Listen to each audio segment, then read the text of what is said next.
Hey y'all, hope the team meeting's going well. Just want to come at y'all with 10 tips for a great summer. That's my message. So grab some notes. These are going to be just rapid fire. So the first one is going to be organized. So um, pens, leather, rope, pennies, your schedule, sample kit, food, paper to write things down, right? You want to have all those things with you for all your appointments. Um, you know, because whether it's in person or virtual, it's still good to have these things. And then with schedule, so number two is having a planner or a calendar. So if you don't have one already, get a calendar, get a paper schedule, right? Online is great, but in my opinion, paper is better, and both is good too. So have one of these. It's really easy. I get mine from. This is the kind I get. It's a daily, monthly one. I like it so I can put in the appointment times. It's a lot easier for that. I get it from Target. It's like, somewhere between 20 $30, good for the whole year. So pick up one of those. Use it for everything throughout your life, not just the business, right? But that'll help. Three, book appointments strategically.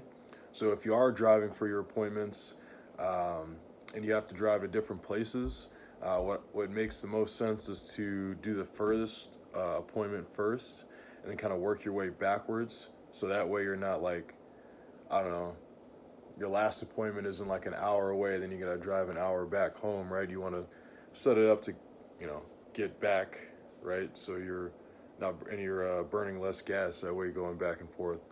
Another way you can do it too is if you just have certain days for certain areas, like I'm doing everybody in, Oak Lawn area today, and then tomorrow is going to be like Joliet area, and then the other day it could be like Orland Park area, whatever it might be, right? Next point here is you want to have proper nutrition and hydration. So eat food that will enrich your energy, right? Eat food for the health, not just for the taste. Stay away from like heavy meals while you're working. Don't start the day with donuts or stuff like that. You want to eat right, and then basically just avoid stuff that's like fried foods, too many carbs, right? You want to eat quality stuff. So salads are your friend. Those bag salads you can get from any grocery store are really good. Don't always they don't always taste the greatest thing, but they're gonna keep you energized throughout the day. Nuts are good, like macadamia nuts, cashews, pistachios, that kind of stuff. Avocados, you can add that to your salads to make them better. Chicken, look, grilled chicken, that is. Don't go get some fried chicken. Um, Certain things like that. And then if you do get the bag salads, I personally don't eat the dressing. You can, if you do, just do like half of it, because that's where a lot of the not so healthy part is. If you get a bag salad like that, also drink plenty of water, especially since it's the summer. You're sweating more than usual, moving around, so aim for a gallon of water a day. And what's really easy to like, if you want to like track it, you can just buy a gallon of water at literally any grocery store, any gas station. Costs like between $1 to $2, right? Next point here goes with that. Number five is to stay active. Have some sort of exercise routine. If you're an athlete, I'm sure you have some sort of regimen from your coaches for the summer. But whether you're whatever you do something, right? Lift weights, run, swim, bike, walk, whatever you want to do something. Something is better than nothing. Six, have a plan and follow it. Have a plan and follow it. So that's for your weeks, your months, the summer, whatever. A great quote that I hear Dave Ramsey say all the time is, "Children do what feels good, and adults devise a plan and follow it." Children do what feels good, and adults devise a plan and follow it, right? Make sure to be talking with your manager, your system or assistant manager, for those PC personal coaching sessions to help with that. 7, always be growing your names list, right? Um, there's always people who, even me sometimes. There's people that just kind of comes up later. Like last year, there was somebody I ran into at church, and just asked about what I was doing. Gave her a business card. Long story short, ended up turning like a $500 order, and it's like didn't even think about showing my CCD teacher from you know 7th and 8th grade, but you know there you go. It works out. So always be growing the names list. Call the people on your chicken list because the longer you wait, somebody's going to hit them before you.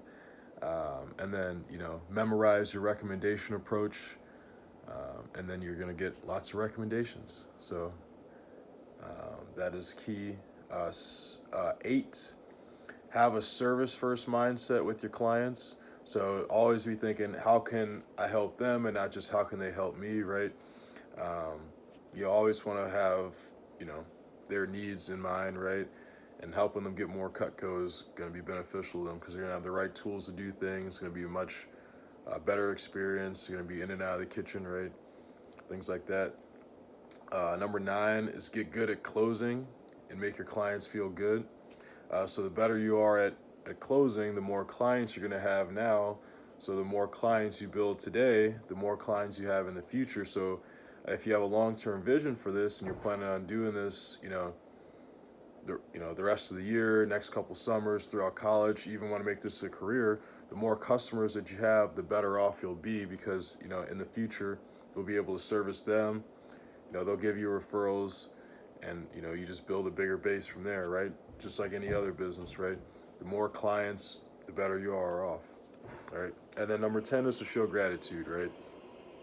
So this is, always being appreciative of whatever's going on, whether they buy or not. They still gave you some time, so thank them some kind of way. When you do close an order, make sure you're sending them that confirmation email with a thank you. And then I do thank you cards. Originally, when I did this, because now I have like custom ones that are pretty cool, but just go to the dollar store. You can get a pack of like 8 thank you cards for $1. Um, you don't know how much that a handwritten note in today's day goes with people. So send thank you cards and show appreciation. So that's my 10 tips for y'all. Last thing I'll leave you with is